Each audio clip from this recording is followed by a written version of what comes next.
So my name is Artem Henriksson. I've been teaching at Stockholm School of Economics and working with leadership development for the last 12 years. And leadership development or inner growth for me is very personal because it's been not a nice to have, but a core need for myself to keep the love to the people that I have close in my family.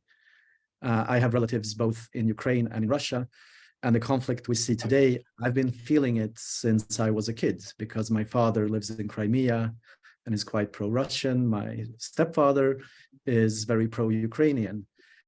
And how do we relate to complex, messy challenges has been a big question for me, and how to relate in more mature ways.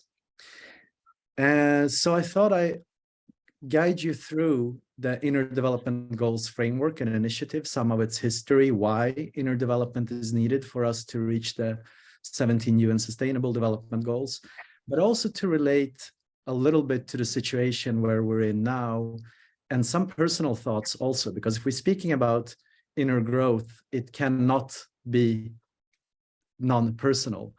So I'll share some personal reflections and hope to give you some thoughts of where you could grow, what skills, or maybe how we could grow with different methods and sciences that are out there.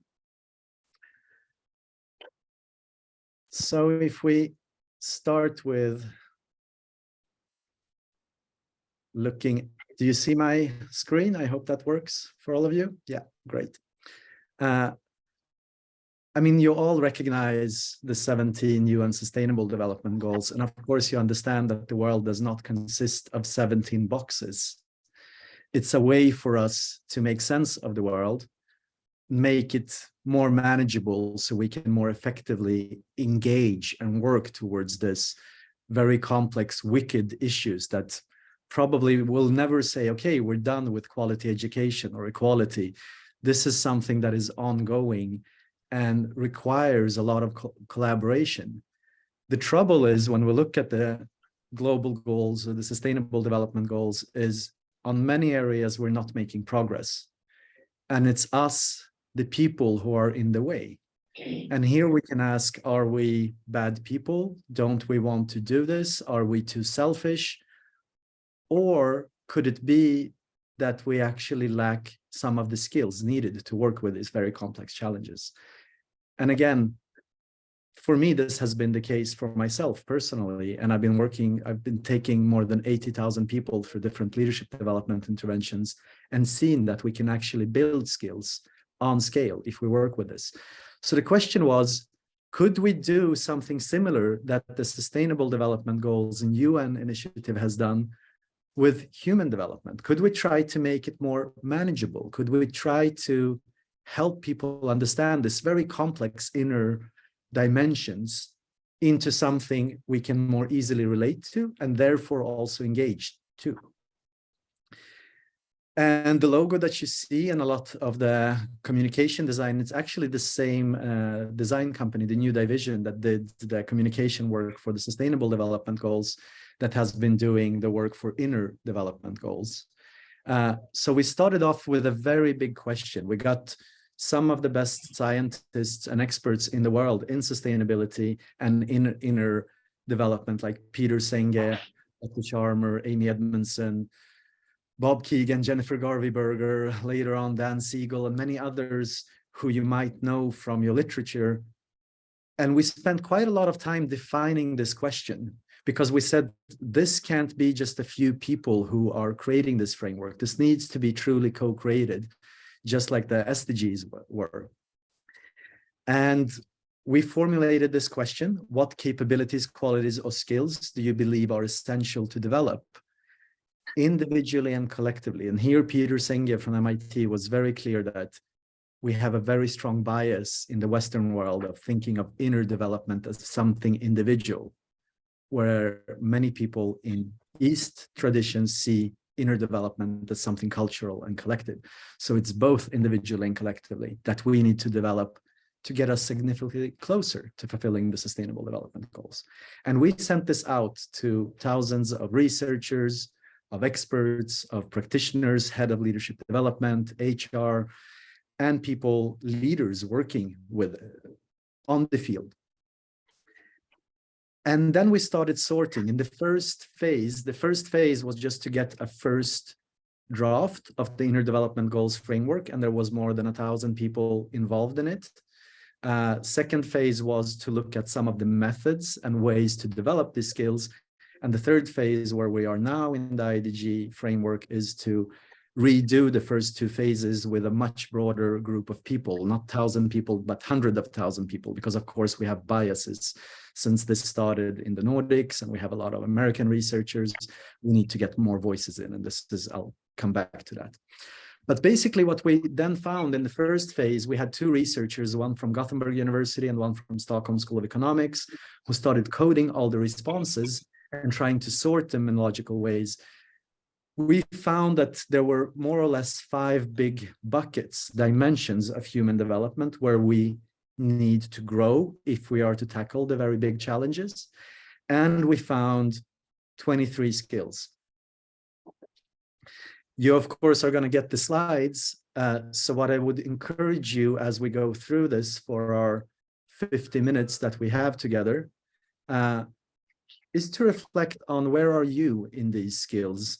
And many times we overestimate ourselves also, to see if you can be honest, how clear is these different competences for you, and where are you while I'll speak about them. And hopefully we'll get a few new thoughts with us. So if we start with the being dimension, that is the relationship to ourselves. And this starts with the capacity to be clear about our own values, about our own inner compass. So here, basically, I could ask you, what are your top 7 values? Or which type of leader do you want to be? And here it takes quite some time to actually define that clearly. Benjamin Franklin, I think the guy on the $100 bills, were one of the first one to define. I think he had 12 or 13 of his core values, and really come back to them throughout his leadership journey, to act from our higher selves, from our ideals and how we want to be, and not from emotions. And I would encourage you to do the work if you haven't done it, to really, there are many values lists on the internet to see what values are they, if you would choose your 10 most important ones and define them. What do they mean to you? And this helps us really be our better selves when we're under stress, and to show up with integrity and authenticity. And this is interesting because there are 2 skills here, because knowing your values and living them is not always the same thing. One of my favorite movies is Sense of a Woman with Al Pacino, and where he at one point tells his young adept, he says, "I came to many crossroads in my life, and I always knew what the right path was, but I never took it because it was too goddamn hard." So the integrity and authenticity almost always involves psychological pain. And here a question to you is like, what is your relationship to psychological pain? How do you relate to that? Do you try to avoid it? How do you hold painful experiences? And one of the most famous now living psychologists at Harvard, Bob Keegan, he says that development equals pain and reflection. If you want to grow, you actually need to challenge yourself and experience some pain, but you also need to reflect upon it. If you're just in painful situations, you won't develop. If you just reflect but never actually challenge yourself or feel some pain, you don't grow either. And integrity and authenticity, if we look at the science of ACT, acceptance commitment training, it's really, really core. What psychologists are doing today with their clients is helping them to be more courageous in facing their inner pains when they are sincere, honest, and act on their values that, of course, will sometimes have consequences for relationships and in the systems where they are. So openness and learning mindset is also how curious are we to embrace newness or uncertainty? I've been working a lot with Spotify before, and they have been quite good with training their leaders to so-called growth mindset, to realize that to be a leader is also uncomfortable, and you will face a lot of things that you will find strange, or cognitive dissonance. We're like, what is this? And how do you relate in those situations? How willing are you to learn, to rethink, to ask curious questions, and so on? And this is a skill, like all these skills that we're talking about are, of course, something that can be trained. Going to self-awareness, just to see hands up, how many have been writing diaries sometimes in their lives, just to see? About half of you, beautiful. So a lot of work in leadership development is getting leaders to reflect. And you can reflect by many ways. You can do that just by stopping before you go to bed and think, what was good with the day? What could I do better? What am I grateful for? Or you can write to see your own thoughts, feelings, desires as an object and not be embedded in them. And this is something that really facilitates a more mature relationship to self and others, to have a routine where you can take things as an object. And practices, there are many ways of doing this, but I truly recommend, if you're on a journey where you want to have effect in system and big system change, where we look at top senior leaders, most of the time they come back to that this starts here. We had a workshop with Amy Edmondson and Bob Keegan at Google on the inner development goals with some very senior leaders there. And they said that where they lack most, where they would like to develop most, is in the being section, being in their 40s and 50s, 60s, many of them. And of course, presence. A lot of our reactions are automatic. And if we are to be constructive, especially in situations that are painful or challenging, we need to practice our presence and being able to see reality as it is, and not just react on the fears or angers or whatever that emerges. And this is hard. It's harder than it sounds. How many meditate in this room? Just to see hands up. More and more people as we speak, and there's of course so much science. I've been doing it for 10 years, every morning, every afternoon, 10 to 15 minutes. And what it does, especially in those situations when it's difficult, when you're having a difficult conversation with a colleague or a client, or with somebody that you even view as your opponent, that wants something very different from what you want.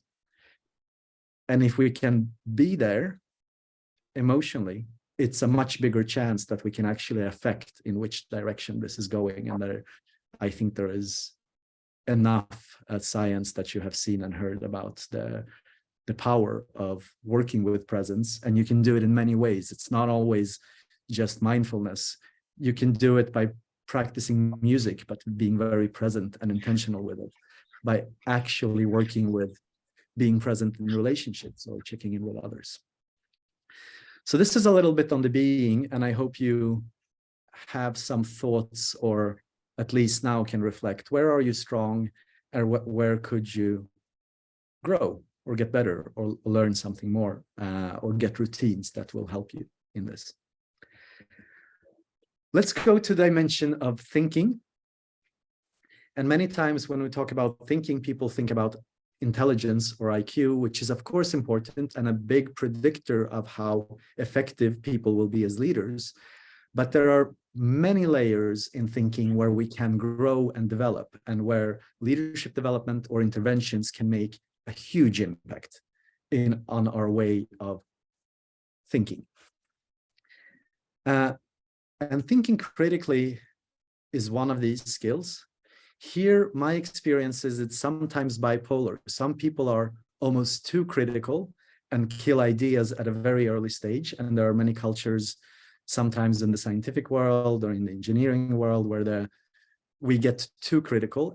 But most of the time, we are quite embedded in our views. And I'll just take a few examples here, because many times we want to be good and we want to protect those who are on our side, which prevents us from actually thinking critically, even if we all think that we are thinking critically. And just to take an example, being here in Sweden, and of course I read news from Ukraine, from Russia, from UK, from US, and from Sweden. And to see how we're tackling the conflict in Ukraine. And I have 3 brothers in Ukraine. I'm very eager and wanting Ukraine to succeed in this terrible war that is happening. And at the same time, just to take one example, when the pipelines, the gas pipelines were blown up, and watching Swedish television and seeing one expert after another coming with the most complex explanation why the Russians would blow up their own pipelines. And the most critical I could read in the Swedish press was a very brave journalist who said, we must be careful when we assign objectivity to Swedish military experts in their analysis of what's happening today. This is the most critical thing I heard. The interesting thing is, in the mainstream media, when we want to join NATO, and Sweden has had a fear for Russia for good reasons for so many years, nobody would even dare to say it might be UK or the America who is actually blowing up the pipelines because it's good for them. There is good reasons for it. Could we talk about it? And there is so much embeddedness in our mainstream media, in our way of thinking, that we sometimes forget about the very complexity of conflicts. And of course, we want to stand with Ukraine, and I want to do that. And Russia is a dictatorship that is highly problematic. But could we also see and be aware of the complexity that if we look at the geopolitical perspective, that many of the hawks who think they want war say, wait, there will be a conflict with China in the coming 10 years. And we see this coming more and more in the news. And maybe there is an interest to want Russia to be a bit weaker before there is a bigger conflict with China. And it's not always we hear some of the bigger stories or the real critical thinking about the news. You have to go to podcasts, you have to go to other analysis.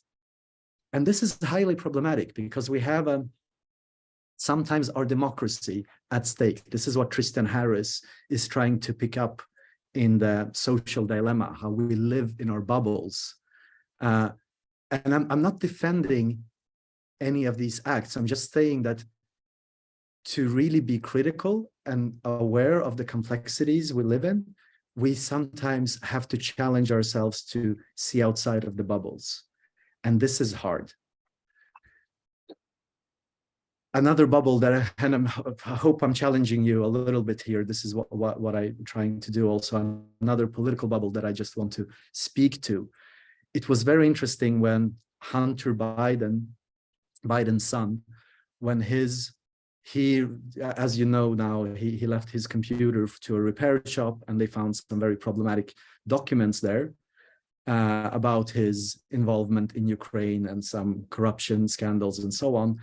And this was forbidden by all the democratic media in the US to post about on Facebook or to talk about in the news or so on.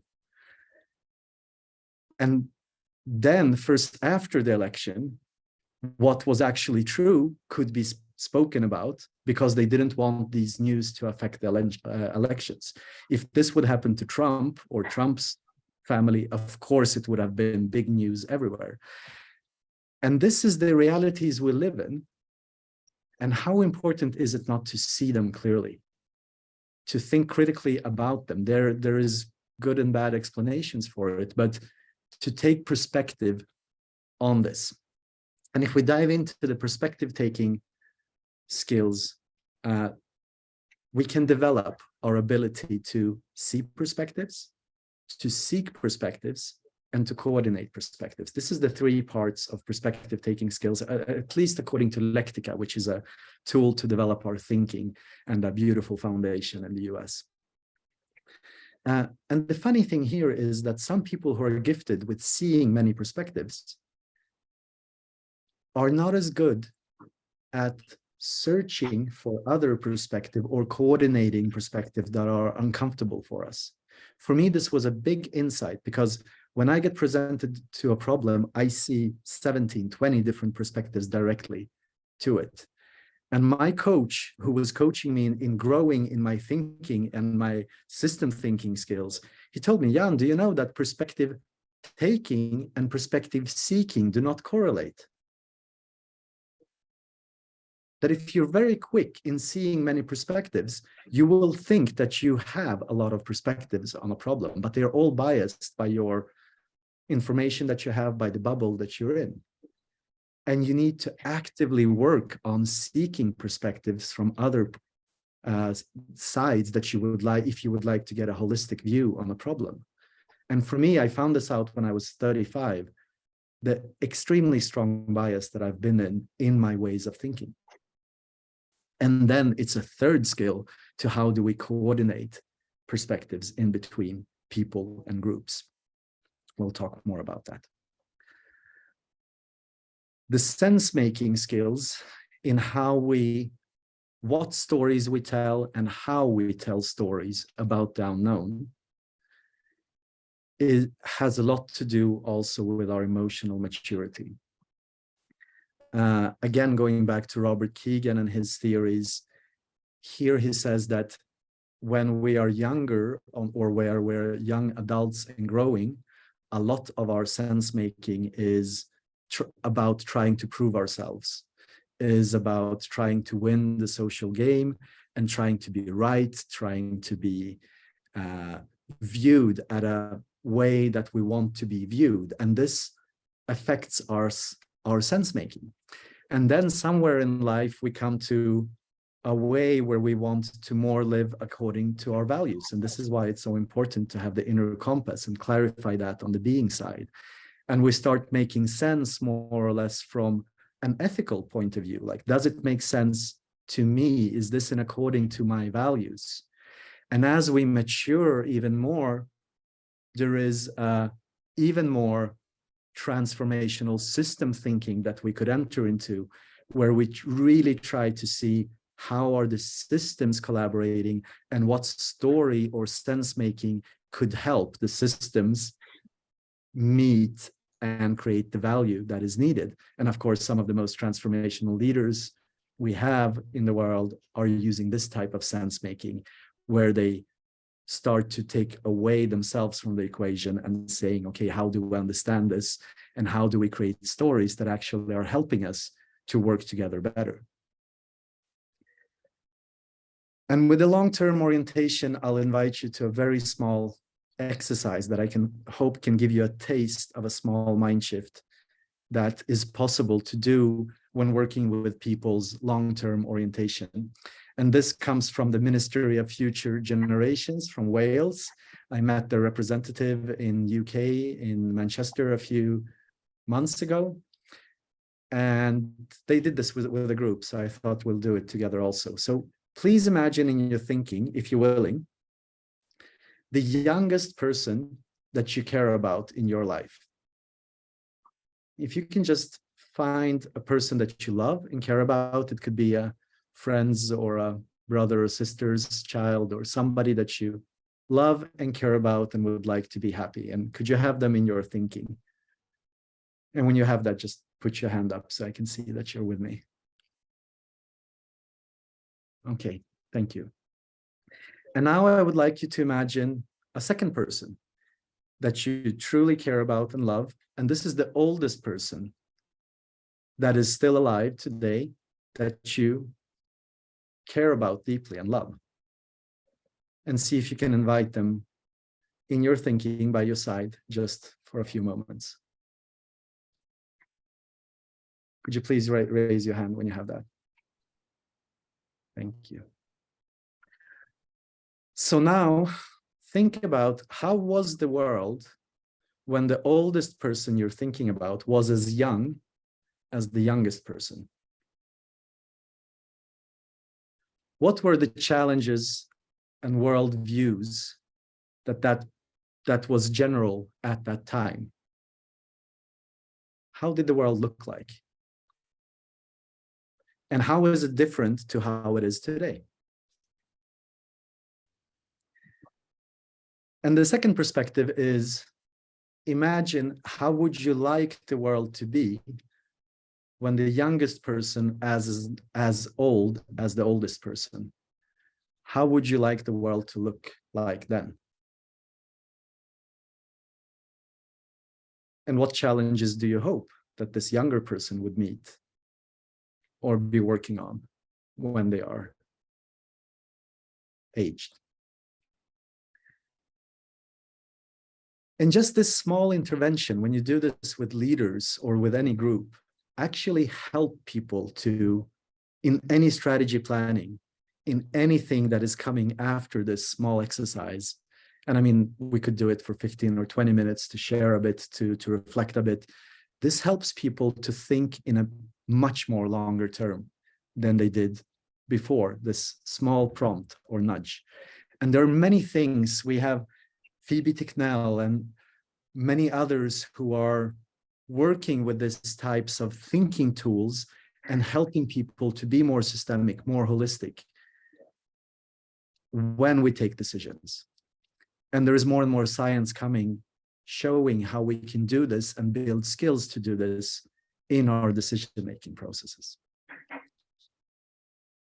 Okay, let's jump to the third dimension, that is relating.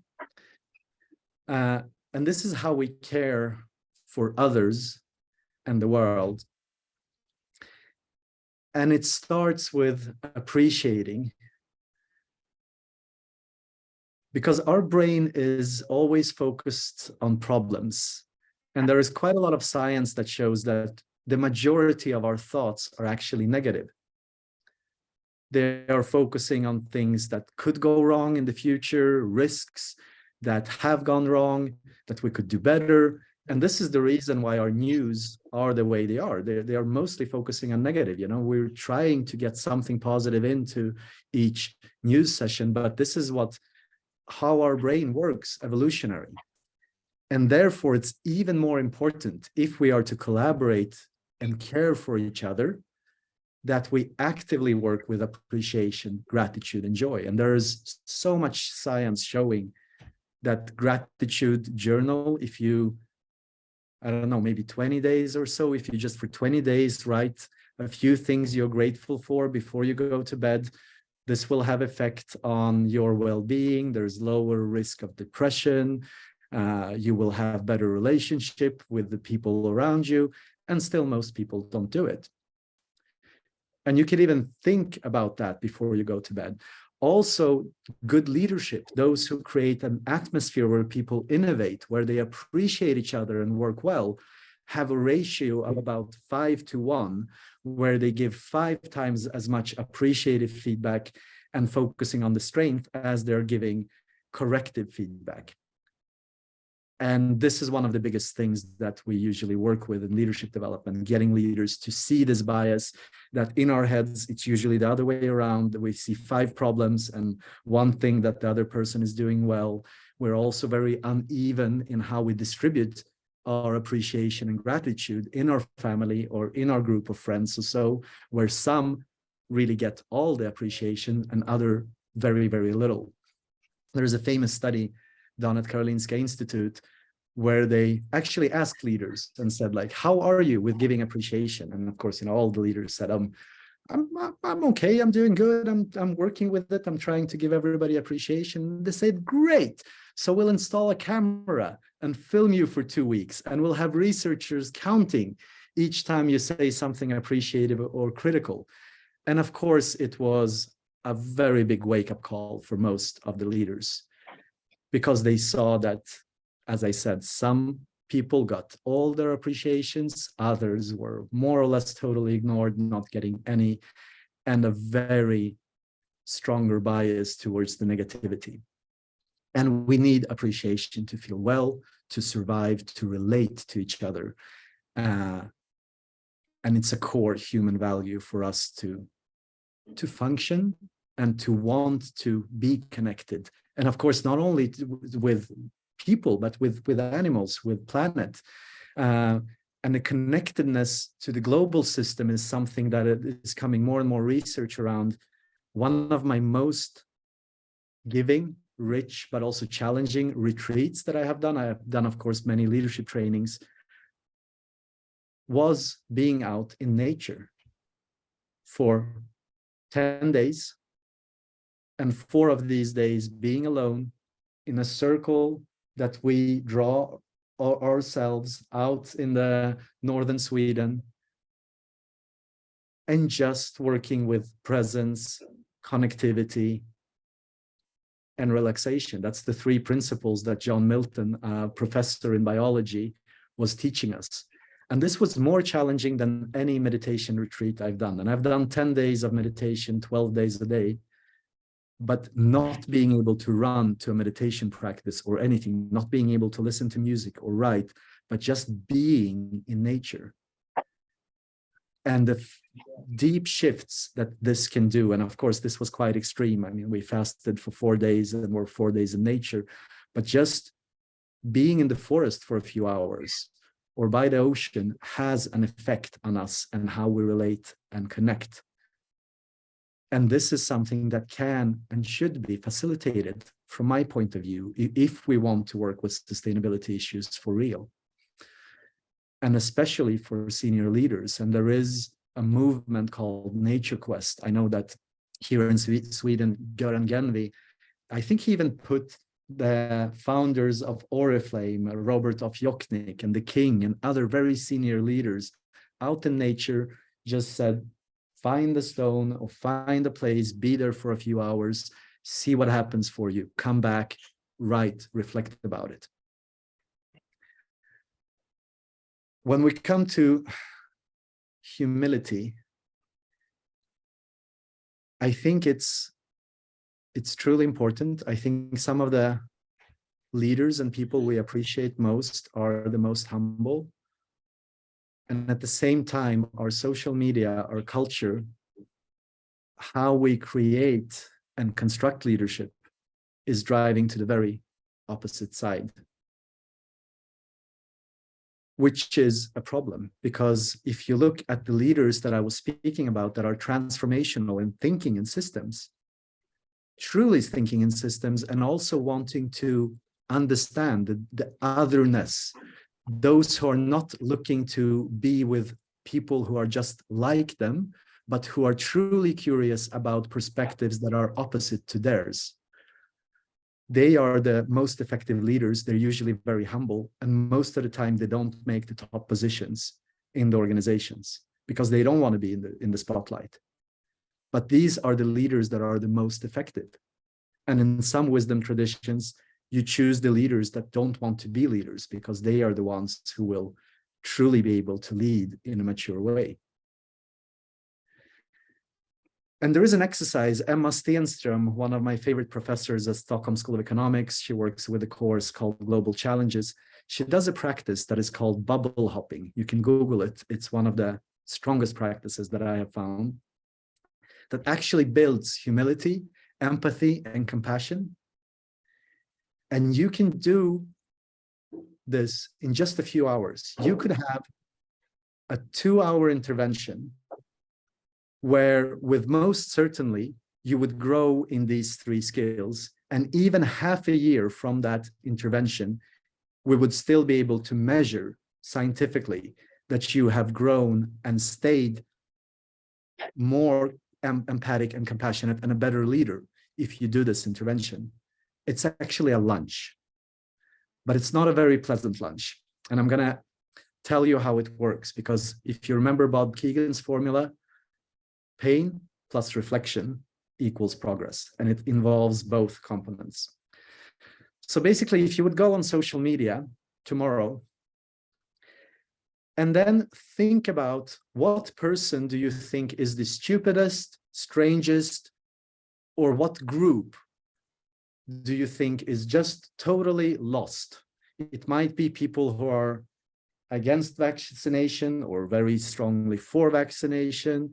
It might be a very right-wing person from the Swedish Democrats that we have in Sweden, or it might be a vegan militant activist for animal rights or whatever. On the opposite of your political spectra, or somebody who you truly think like, how can they be against abortion? This is just craziness. Whoever really is on the other side of that. And I assure you that you have a few of them in your social media networks on LinkedIn or Facebook or Instagram. And then you write a post and say, hey, I would really want to meet a person from this party or who are thinking this or that in a very respectful way. And I would like to buy them a very fine and expensive lunch and learn more from them to understand them better.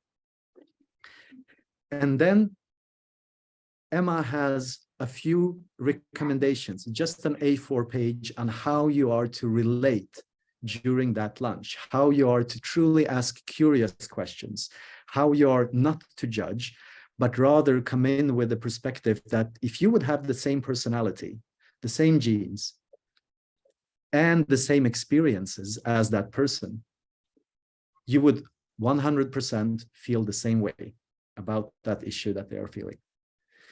And probing and asking, what makes you think that? Tell me more, that's interesting. What experiences do you have that is pushing you in this direction? And so on and so on.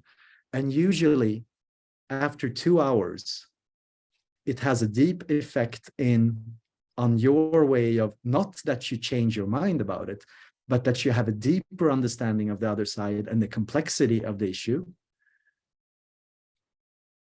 And usually that there are maybe even some lost values that you understand. Oh my God, there are some needs or values. This is a lot what relating is about, is starting to humanize people again instead of dehumanizing them. And even a person who you strongly oppose, they will have some very humanistic needs or values. It can be a need for tradition or for a sense of belonging with one's nation or something else that you could relate to. And even if you feel different, you could empathize with that once we understand their perspectives. And for me, I read John Steinbeck a lot when I was a kid because it really helped me. I remember reading East of Eden and helping me navigate these different systems that I grew up in between Ukraine and Russia and all these tensions. And I remember for some reason I couldn't even understand, also crying when I was reading Steinbeck and how the Germans during the Second World War was beaten, even though they've lived in the States for generations, and how they were made fun of because they were Germans. And Hitler was having his awful war in Europe, and how regular people living in the States were despised. And this is what I see is happening now with the Russians, and we will see this happening more with the Chinese. And I want to invite you to think a bit more critically about these perspectives when we dehumanize people and cultures. Because usually we don't just dehumanize the leaders, we dehumanize whole nations. And how we can work with our relating skills with that.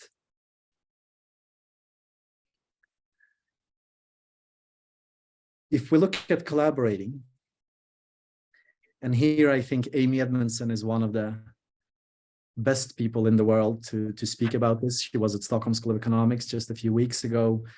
There is a book called The Fearless Organization that she's written that is marvelous. I strongly recommend it. Her new book is called The Right Kind of Wrong, How We Handle Mistakes and Failures.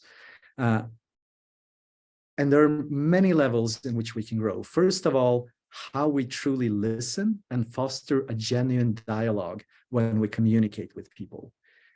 Of course, we should advocate our own skills, but not skills, views in a skillful way.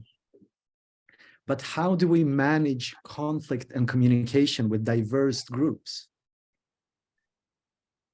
Nonviolent communication and martial arts is Marshall Rosewell, sorry, it's early in the morning, it's Monday. There is so many tools where we can look for needs, look for values, look for the good beyond the actual demands, and communicate in a more understanding ways. And we can learn the skills in order to communicate with people with other values. If we jump a little bit to the inclusive mindset and intercultural competence, here there is a paradox. The more people get clear on their own values, if you remember the exercise I gave you in the being of clarifying your 10 or so values and what they mean to you, the more you can take your own values as an object and remove your own glasses and say, oh, here is my values. I value efficiency because I've learned that from et cetera, et cetera. I value presence or authenticity. The more you can actually relate to people with other values without judging them or thinking they are strange. If you cannot see your own values as an object, if you're embedded in them, you will automatically find other values as very strange and different. And here it's also a strong recommendation to see the country where you grew up, at least, especially the first 15 years, the culture that you've been most embedded in.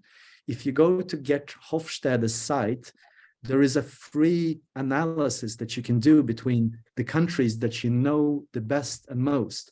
For me, for example, Gert Hofstede is a cultural scientist that have tools and different dimensions where countries are different. And I could see when I clicked Sweden, Ukraine, Russia, and then Venezuela, Colombia, where I spent quite some time, the difference between cultures, where Sweden is the most feminine culture in the world. We have a very strong consensus culture and wanting to agree and not to be hierarchical. Russia, together, I think, with Israel and France, are some of the most masculine cultures in the world that are very confrontative, very straight, and avoiding uncertainty and saying, this is the way to do it. And just by understanding the differences in culture and in these different dimensions, how do we handle uncertainty? How do we relate to each other? And starting to see your own glasses and the culture you have been embedded in, you can start to truly co-create with people from different perspectives, from different stakeholders. And here there are tools and ways to create a psychological safety for diverse groups. The most simple one maybe is by doing a check-in. If you're in a meeting, invite people to check in. Where are they? What's happening in their lives? Just do a 30 or 1 minute check-in before you jump into doing your group assignment. There's a lot of science saying that if all people have made their voice heard before you start a group assignment, will be much more innovation, much more collaboration than if you just jump to it, because some will be very extroverted, others more introverted. And we have to take account for these differences in personality and in culture. So trust is something that we can create. And we can work on that consciously in our families, with our partners, in the groups, and in the global community. And there is a lot of research showing that the level of trust we have in a group will correlate very strongly with the level of depth of the complexity that we can handle when we work on solving problems. A management team that has a low level of trust will never be able to think strategically, to bring up the different challenges, to view things systemically. If we want a high quality of thinking, we need a high quality of trust in the group in order to even be able to speak about the different perspectives. And again, strong recommendation of a book called The Fearless Organization by Emergence, who is ranked #1 in the world when it comes to leadership development rankings. And she's one of the people contributing to the IDGs with different tools and perspectives. I want to say a few words also on the mobilization skills before we go into the acting dimension. And here for me, I've been in this world, as I said, of inner development and sustainability and trying to do good in different ways for so many years. And when the war broke out, of course, I got engaged. I took a flight and I met my grandma that is 86 and my aunt and their dog. And we drove all the way to Sweden. My grandma never thought she would leave Kiev. She now lives at my summer house. And we did the most beautiful road trip. It was very challenging in the beginning and so much stress in navigating chaos, trying to get them out of Kiev. But then my father helped me shift my mind and think about it as a once in a lifetime road trip with an 86-year-old grandma, their dog, throughout Europe, where we had nice meals and stayed at nice hotels until we finally came to Sweden. But for me, it was very interesting to see who actually got mobilized, who actually did something, who are not involved in Ukraine as deeply as I am, because for me, it was nothing heroic. This is my relatives. Of course, you would do it also for your relatives. But then I looked at the different groups, and was it the groups who work on compassion or self-compassion who actually did something? No. Was it the meditators, those who practice presence, who actually mobilized and organized their actions? No. The strongest group that I could see actually doing something was the burner community. People going to Burning Man. And I'm like, my God, but these people, they take all these drugs, and I had all these thoughts about them, but they're so used to working together with others for a shared purpose of building this city in the desert or doing festivals or burns when there's so much uncertainty, and to work with others who they don't know. So they went and built a lot of camps in Poland and start sending stuff to Ukraine in the first weeks. And for me, this was amazing because I've been curious about the self-organization, co-creation skills in that community, and just to see how they were first off in doing this, just like the Doctors Without Borders are usually the first one to really mobilize and work with that, and see how can we learn from that, how they create structures where basically this is what's needed, and they just map out the needs. And then people can come into an empty Google sheet and that just say, I actually have a car that I could contribute with, and I actually have an apartment here where people could stay or reload some food, and how things are co-created and emerged through a very challenging situation with all of these skills has been, for me, a very deep learning journey. Okay, so our last dimension of acting. The biggest problem with this is, again, what I said that Peter Senge said. Many times when we think about inner development, we think that it's individual in the West. And many of these skills we think are individual skills. Is this a courageous person or not? Is this a creative person or not? And nothing can be more far away from the truth, because all of this is also collective. And just let me give you an example, because it's one thing to be courageous yourself. It's a different thing. How do you build courage in your organization or your team or the system where you are working?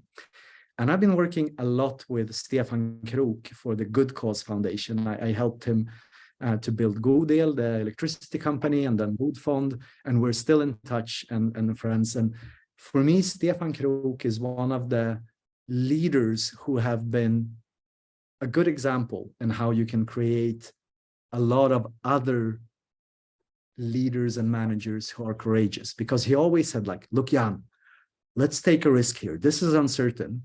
And if it goes well, I'll give you the credit. If it goes badly, I'll take the blame. Imagine what something like that systemically from a senior leader does when somebody over and over tells you, let's take the risks. I have the responsibility. You have the mandate. If it goes well, you will be the hero. And what it does when leaders try to lift others and appreciate others and encourage people to take risks, of course, that are reasonable. The same thing with creativity. I was working for more than 10 years with Dick and Dominic von Martens, two brothers who are brilliant in a consultancy we built called Self Leaders. And we were struggling sometimes with our very different personalities. One of us is very optimistic and sees how good things are. Another person is very realistic. And the third one is good in seeing alternatives and going lateral. And sometimes our meetings could just take forever because we were arguing against each other until we found a very simple tool called the Bono's thinking hats. So you basically work with thinking laterally, first about the possibilities, then about the risks, then about different alternatives. And then you say, okay, should we put on the decision hat? And we had a facilitator teaching us a technique to speed up our creativity, to be more creative as a group. And that did a huge difference for our success and how we managed to reach out to 80,000 plus leaders through train the trainer programs, etc. And this can be a skill that is worked with together and very systemically. Not some brilliant person or individual coming in and being creative, just as optimism or to have grit and be perseverant is also a question of culture. It's a question of how we support each other. And there is a lot of studies showing that if one person changes, if one person sees a way out, starts talking about how we need to think in a longer term, how things are possible, how that can engage and switch the culture, but how that is a very, very systemic trait. And I think if something, we need today more hope, more optimism, and more perseverance on the biggest challenges that we have today. And there is unfortunate studies that some of the younger generations are really not learning the perseverance that our parents or grandparents did, that some of the skills we're getting better at and others we're losing, and we need to really develop them in a world of fast feedback and rewards that we're getting through our technology. Of course, this is what's causing it. So this is the framework. I really encourage you to reflect about it yourself, to see where you would like to grow, see if there is things where it would be meaningful for you to develop in order to be a more effective change maker or leader.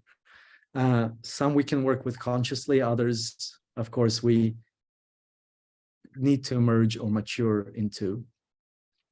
And just a few more words before open up for some last questions. We're building a toolkit online with different ways of working with this. We're hoping to, in a few years, be like a Wikipedia meet Trustpilot for personal development, where you can bring in different tools and perspectives into the projects we're doing in order to accelerate the work towards the Sustainable Development Goals. And I would really invite you also, if you are not familiar with it already, this is our sister organization. It's also a non-for-profit foundation that is free for all and really protects your data, where there are many exercises based basically on the IDGs. You can search for the different skills and work with whatever skills you would like to build in the app, both for yourself or meeting others in a group. This is free of charge, and you could do it. You could do it today or tomorrow. So if you want to download the app and try it out. And the last thing is we're doing a big summit in the fall. We're usually collaborating with universities and inviting students free of charge. So we just set the dates. It will be the 11th and 12th of October, so a year from now. if you're curious about this and would like to listen of some of the speakers that I mentioned or learn more, you can hold the dates. And I guess Christine Wamsler, who is one of our collaborating researchers, and she's been with us from the very start.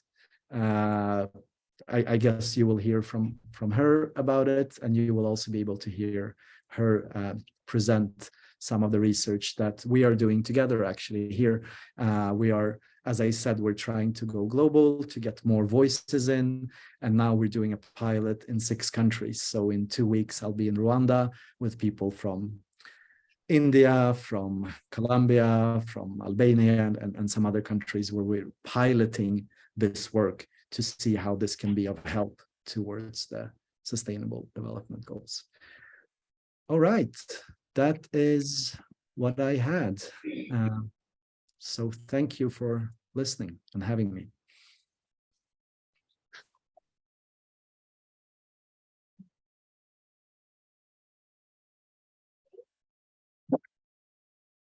Yes, I understand that you have to run now. So the question is, do you actually have time for a question, or do you have to run now?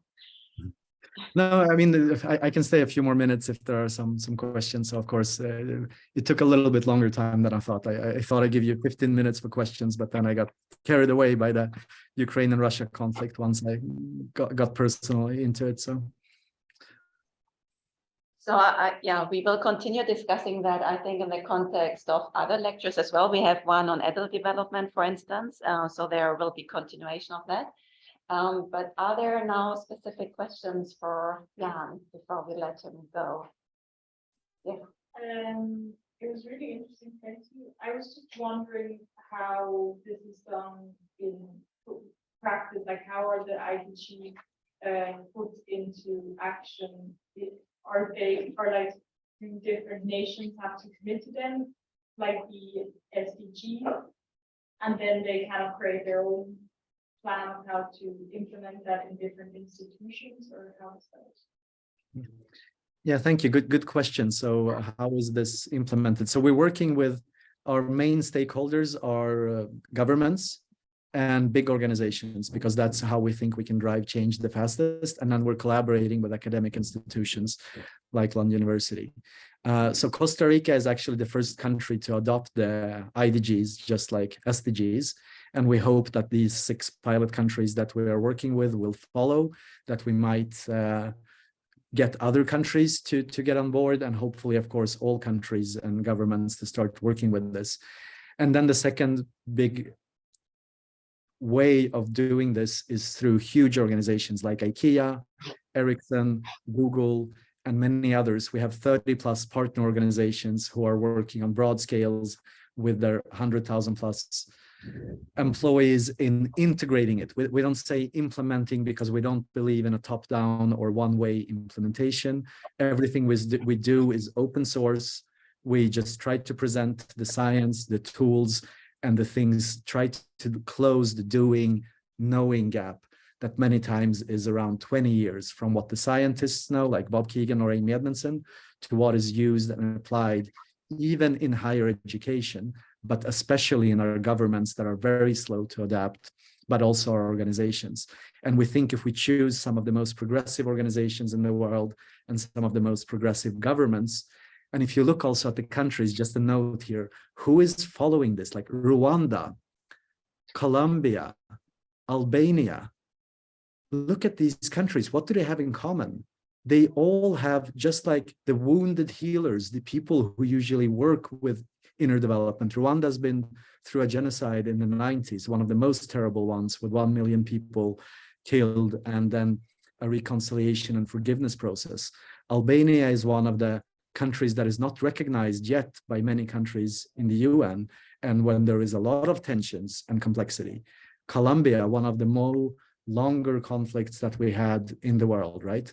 And they are really seeing the value of working with inner development at scale, not as a nice to have, but as a fundamental building block for democracy and good society. And this is where human development needs to be from our point of view. It's not a nice add-on once you have everything else. It's not a hobby. It's something that we need to do, society in general, starting in higher education, but all the way throughout life, because some of the transformations, when you read adult development, you will know they come first when we're 50 or 60. All right, I need to go to a board meeting. We're meeting with the Oak Island Foundations. Nice speaking to you, and hope you got at least a few thoughts that are useful from this talk.